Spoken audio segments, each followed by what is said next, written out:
want to just talk a little bit about the sort of the arc of our gathering, which is that today in the call, often we're called, and maybe always we're called when we're not quite ready to answer the call. The call is the future pull.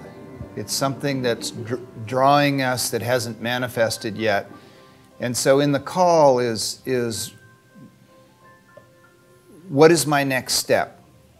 What's the edge of the question? What's the fulfillment? What's not fulfilled? What's dissatisfying me that is drawing me into a new experience or a new direction? And inherent in the call is also resistance. What is the resistance I have to the call? And I actually explored this with my students at one point, and they nailed it. They had it perfectly. You know, I might not be good enough. It might not be worth it. I might fail. What will other people think?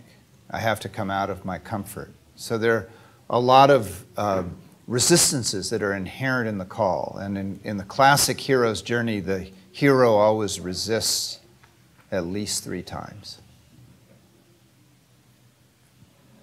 A sense of I may not be sufficient to what I feel called to do.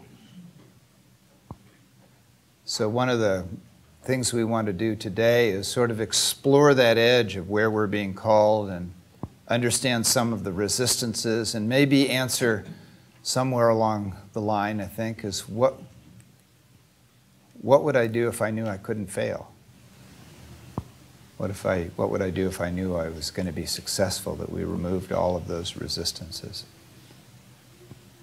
So, and then tomorrow we'll explore the journey with Peter and Angelus and the gang. And then on the last day we will explore the return. And one of the things where this concept came from is I teach a class called Values in World Thought to the students here at Mount Madonna School, and one day I thought I had to have a rubric.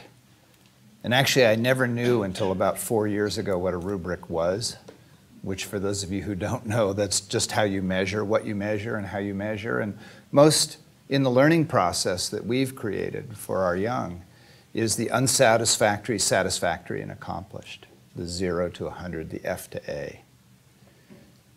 And so when we thought about how do we measure the experience of the values in world thought experience, we realized that wouldn't do. And so then we thought, well, the call, the journey, the return, we all start in a state of ignorance. And the not knowing shouldn't be a source of guilt or shame, but should be a source of curiosity. And so to explore that initial stage is best done not under the threat of failure, but under the wonder of possibility. And a clear assessment without penalty of where am I now, where am I starting from? And so we started to explore that, and so together we kind of created a framework to think about the journey of learning together. And I think that's all I want to say about that, and I'm now going to pass it over to my sister Vivian. This is a wonderful rubric for senior year. We've had conversations about senior year is really an initiation period, a transition, and that the poignancy of the hero's journey and the idea of it as initiatory underpins some of this. So I hope it's rich for you and also as a model for what teaching can be. Here's a bridge for me from the learning journey to my own OD work, a little tiny formula which maybe one of our scribblers will write down for people to see, which is just, it's a math equation, don't get scared. It goes V times D times F greater than R. And I stole this from Kathy Dannemiller, a great force in OD, transformed Boeing and Ford and other places. And she said, you got to have these elements. You know, the R is resistance. There's always resistance. And so you have to have V, vision, times dissatisfaction, D, times first steps, actually taking a step to have it be greater than the resistance. And so if any of them are 0, you don't have any dissatisfaction, no first step, right? Won't happen. So you have to amplify those things. And exploring, dealing with resistance and systems or self. So, and you know, another principle is the magic is always in the room. And just like the cells in a caterpillar that cause its transformation and meltdown into chrysalis and butterfly, it is the connecting of those, the imaginal cells, they're called, that produce that change. It's built in. So if we connect, we'll build the lattice for the change we need in ourselves and in systems. So enough talk. Let's meet some more.